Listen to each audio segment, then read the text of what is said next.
Le collectif Nivernais pour une agriculture durable, l'association Les Trois Prés et la Ligue de protection des oiseaux de la Nièvre présentent Planète Nièvre, la mensuelle des enjeux environnementaux de notre département.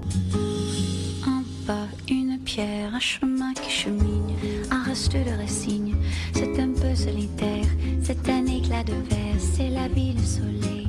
Bonjour aux éditeurs de Planète Nièvre sur RCF. Ravi de vous retrouver après une petite absence durant le mois de mai. À mes côtés, comme d'habitude, les charmantes Danielle et Geneviève. Notre sujet en ce mois de juin très orageux, les forêts du Morvan. Lorsqu'on se promène dans le Morvan, vous avez sans doute constaté que l'exploitation de la forêt est intense. Des coupes à blanc font d'énormes cicatrices dans les paysages, de plus en plus de résineux, et puis la disparition accélérée de la forêt native de feuillus.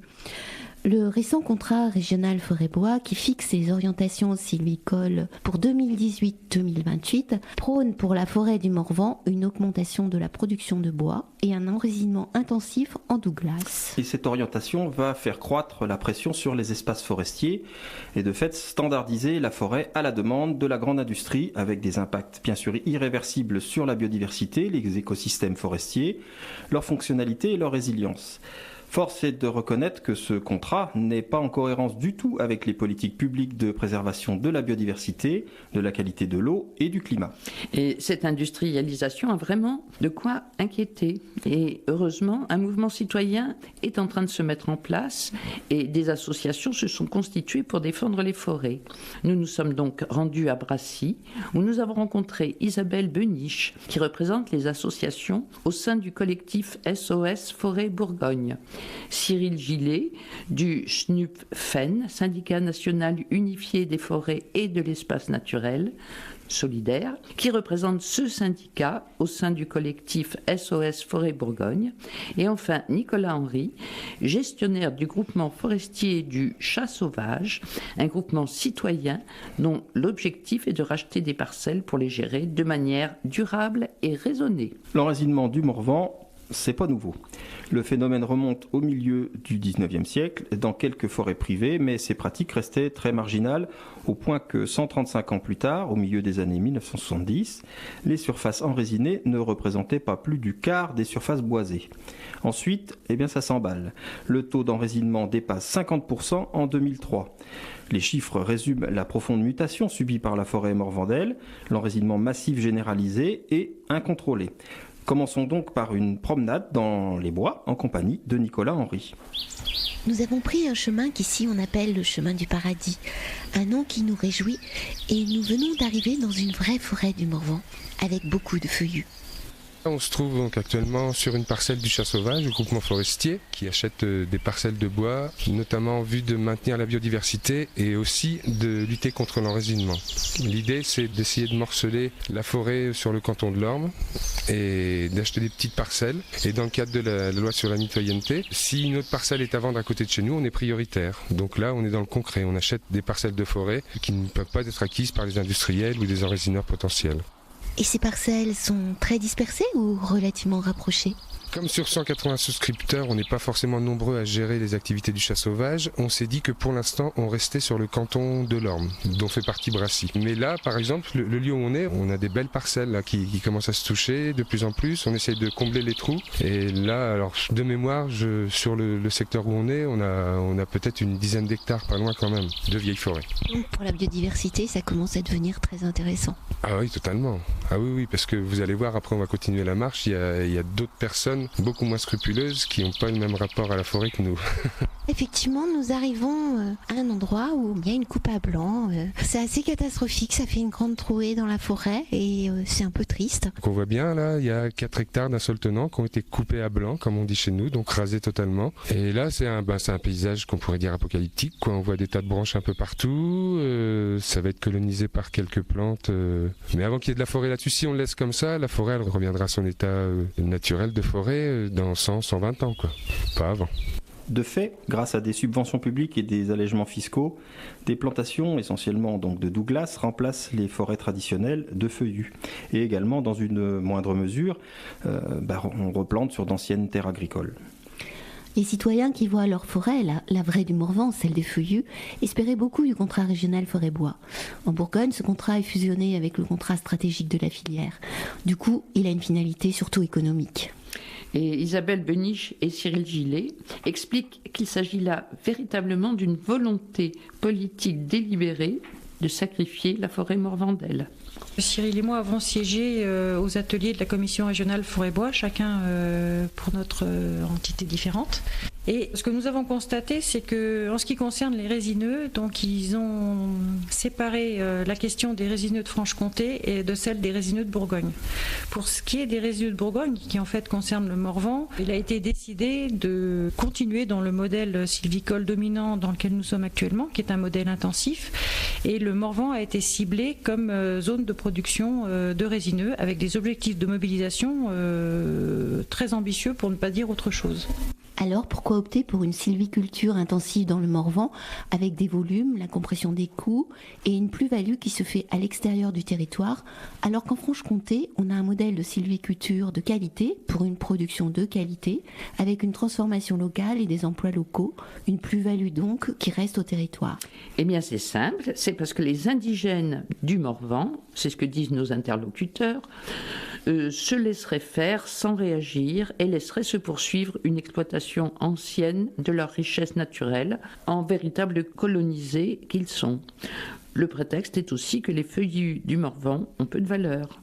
Et bien sûr, elles ont peu de valeur parce que ces forêts n'ont pas été dans le passé bien entretenues. Elles auraient pu l'être, et ça serait d'ailleurs encore tout à fait possible. Les belles forêts que nous admirons maintenant ont été plantées pour la plupart il y a 2 ou 3 siècles et soigneusement entretenues. Ce ne fut pas du tout le cas dans le Morvan où les hêtres et les charmes ont servi principalement de bois de chauffage à Paris. Et comme les résineux du type du Douglas ne poussent que dans certaines régions de montagne et sous certaines conditions climatiques, exactement le Morvan en fait, la porte est grande ouverte. Et dans les années 50, on a commencé à planter massivement des Douglas importés de l'ouest de l'Amérique. Alors c'est vrai qu'ils poussent relativement vite, sont d'un bon rapport économique et plus que jamais, le Douglas a le vent en poupe.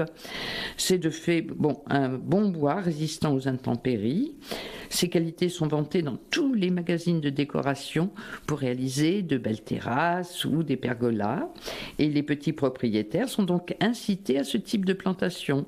Toutefois, sous nos cieux, ce n'est pas forcément une bonne idée. Et oui Geneviève, tu as raison, les Douglas, pseudo-tsuga en latin, chez nous sont bien moins grands que dans leur pays d'origine, pour pratiquement la moitié.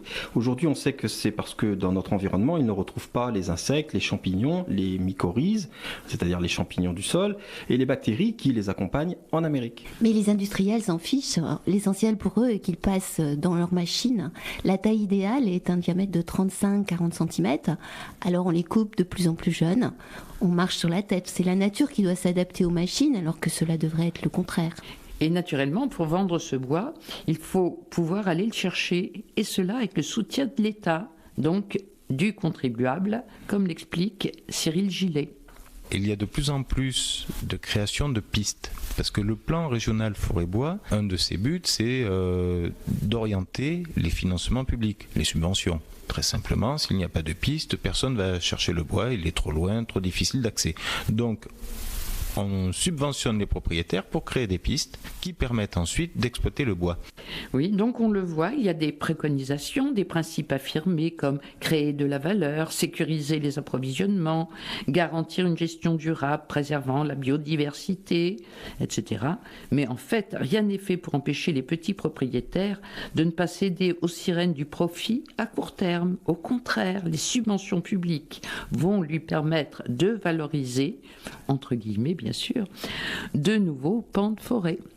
Et les conséquences de cette politique sont désastreuses sur les plans économiques et écologiques, qui sont en réalité indissociables. Nos interlocuteurs sont d'ailleurs unanimes sur le sujet.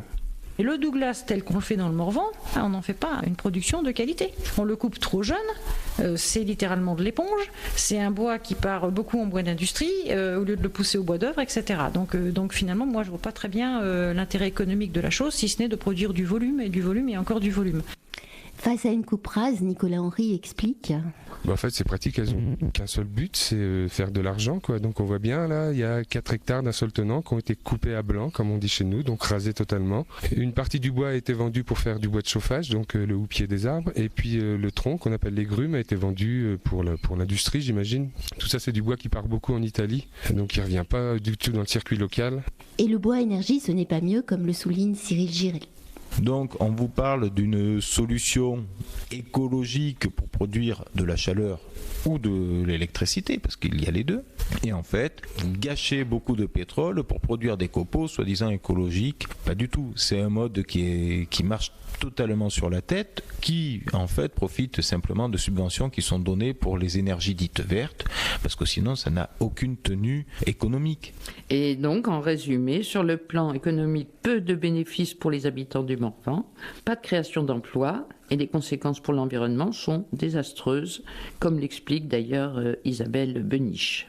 Le Douglas tel qu'il est fait actuellement, avec des révolutions extrêmement courtes qui tirent énormément sur les sols, on sait très bien que dans une génération ou deux, le sol sera stérile et on ne pourra plus rien en faire. Oui, car la forêt, habituellement, c'est une gigantesque usine. Les bois morts et les feuillus indigènes se dégradent grâce aux insectes, aux champignons, aux bactéries qui constituent l'environnement forestier et ils restituent à la terre les éléments nutritifs, ce qu'on appelle le fameux humus. Eh bien, c'est pas le cas pour les Douglas, qui est une essence exogène, donc on l'a dit, importée d'Amérique du Nord, qui ne retrouve pas chez nous tout son cortège biologique et pousse finalement comme s'il était hors sol. Donc on reproduit de fait les mêmes erreurs que pour l'agriculture intensive. On a des champs de Douglas avec, comme le champ de maïs, son but c'est de produire du maïs, le champ de Douglas, son but c'est de produire des planches de Douglas. La manière d'y arriver, c'est un peu la même chose. C'est-à-dire, il faut industrialiser au maximum la filière pour que ça coûte le moins cher, qu'il y ait le moins d'intervention humaine. Ouais, c'est bien triste tout ça. Bon, il est temps de faire notre petite pause musicale et je crois qu'il y a l'ami Georges qui va nous dire que auprès de notre arbre quand même, on vit heureux. J'ai plaqué mon chêne comme un saligot, mon copain le chêne, mon alter ego. On était du même bois, un peu rustique, un peu brut, dont on fait n'importe quoi, sauf naturellement des flûtes. J'ai maintenant des frênes, des arbres de Judée, tous de bonnes graines, de haute futée. Mais toi tu manques à l'appel, ma vieille branche de campagne, mon seul arbre de Noël, mon mât de cocagne. Auprès de mon arbre, je vivais heureux, j'aurais jamais dû m'éloigner de mon arbre. Auprès de mon arbre, je vivais heureux, j'aurais jamais dû le quitter des yeux. Je suis un pauvre type, j'aurais plus de joie, j'ai jeté ma pipe, ma vieille pipe en bois, qui avait fumé sans se fâcher, sans jamais me brûler la lippe. Le tabac, la vache enragée, dans sa bonne vieille tête de pipe, j'ai des pipes d'écume, ornées de fleurons, de ces pipes qu'on fume, en levant le front. Mais je retrouverai plus ma foi dans mon cœur ni sur ma lippe, le coup de ma vieille pipe en bois, sacré nom d'une pipe. Auprès de mon arbre, je vivais heureux, j'aurais jamais dû m'éloigner de mon arbre. Auprès de mon arbre, je vivais heureux, j'aurais jamais dû le quitter des yeux.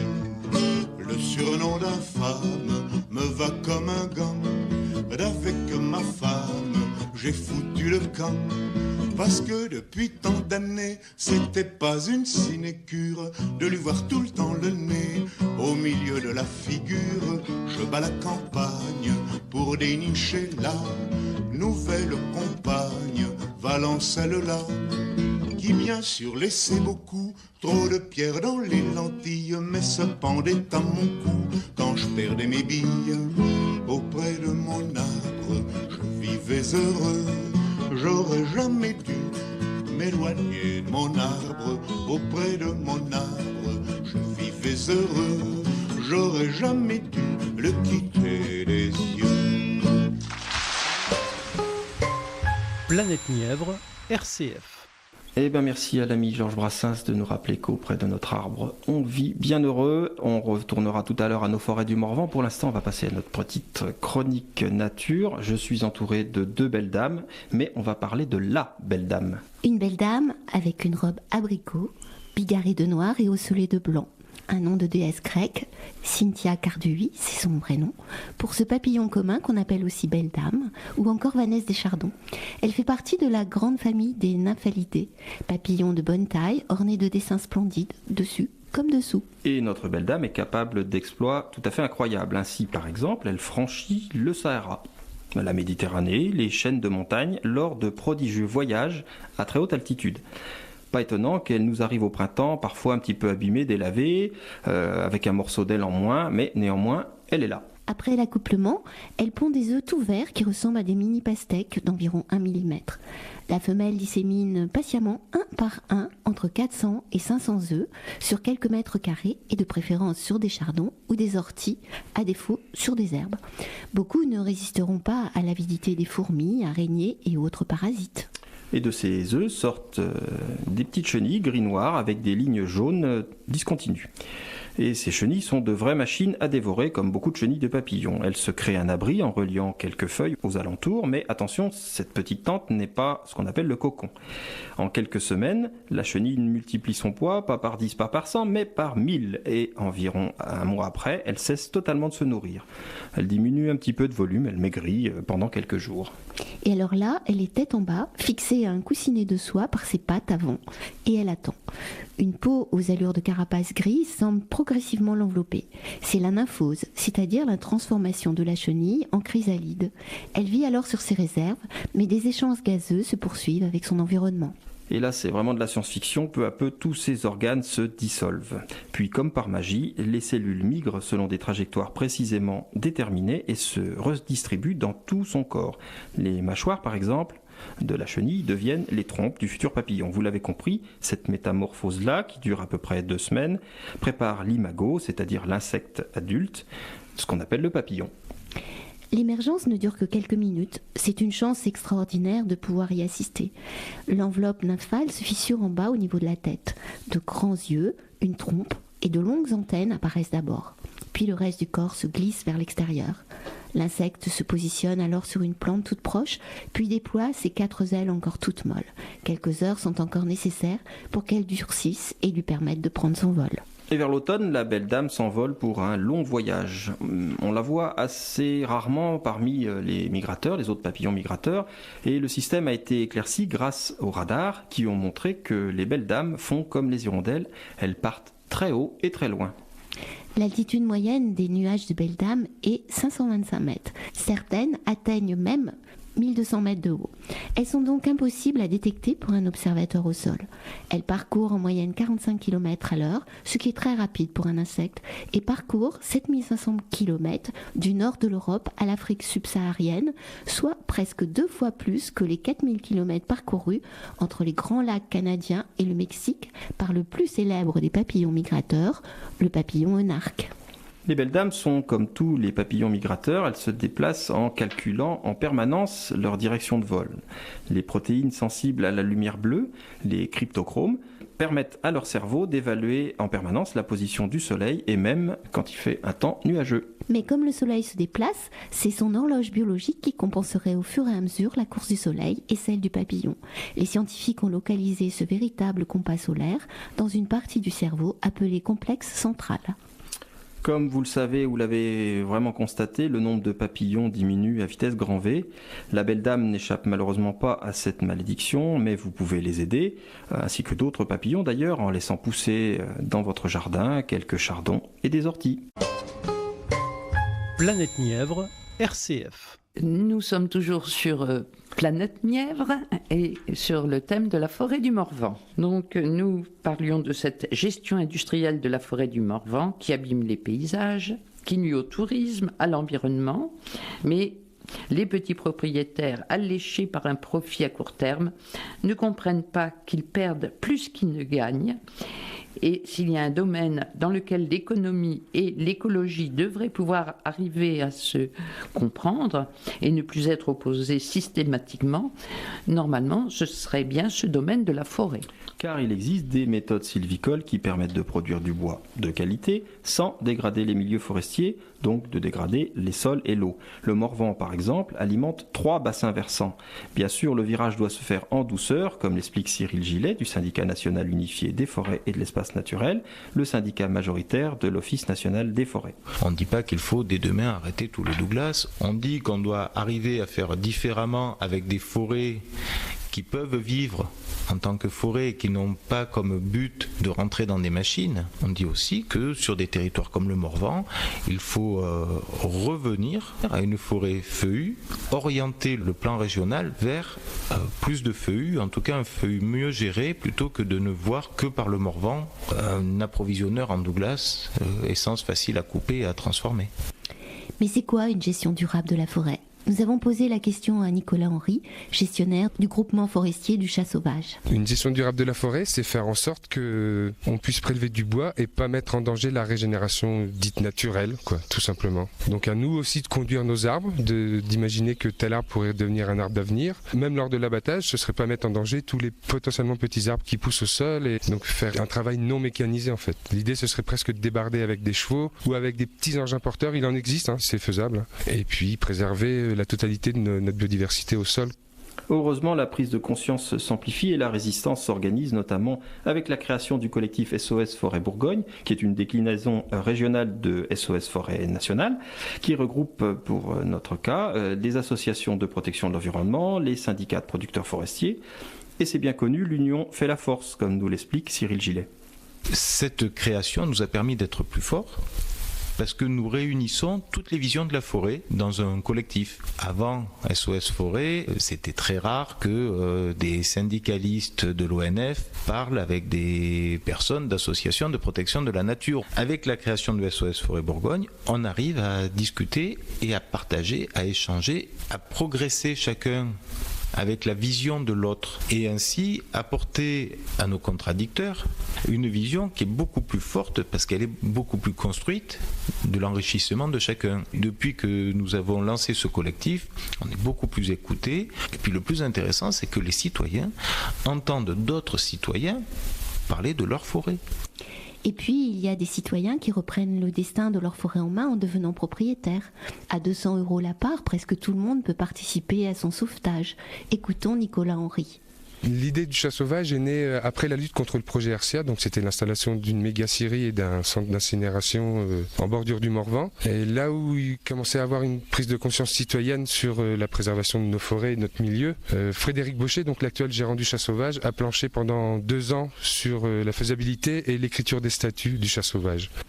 Et 2 ans après sa création, le Chat Sauvage, qui regroupe 180 souscripteurs et a acquis 50 hectares, se porte bien.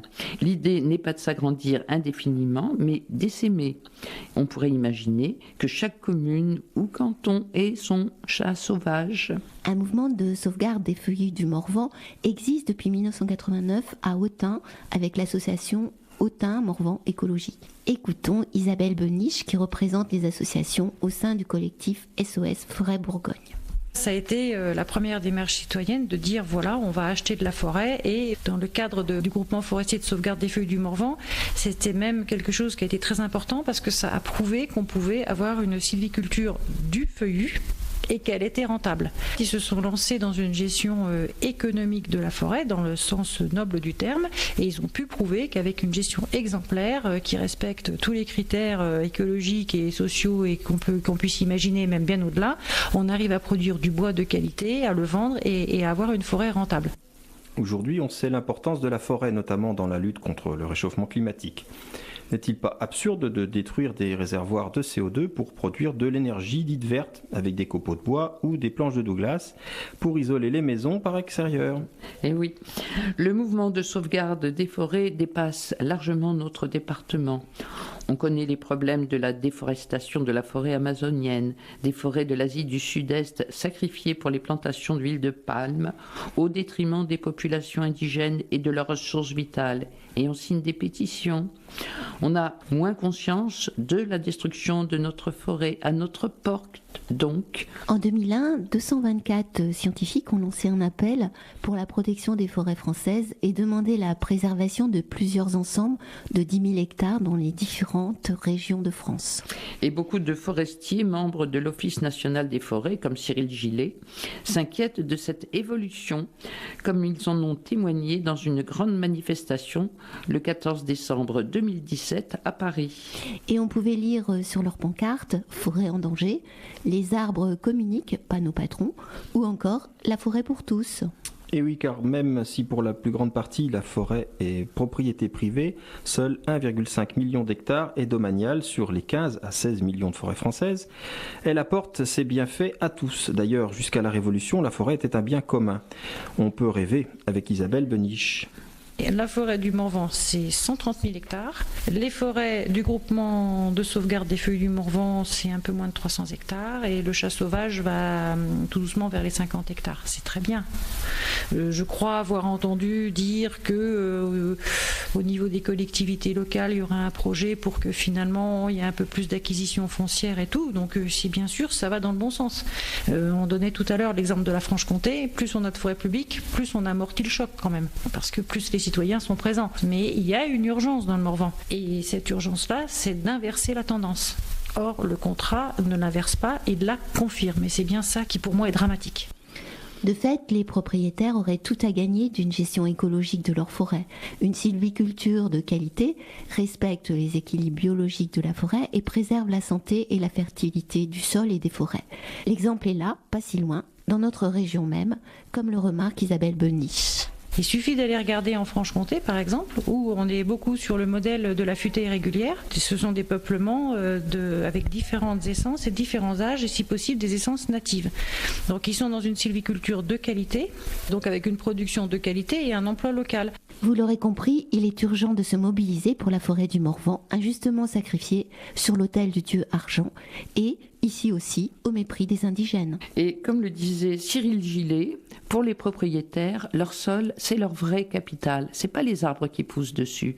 Donc, ce qu'ils doivent faire, c'est préserver ce capital.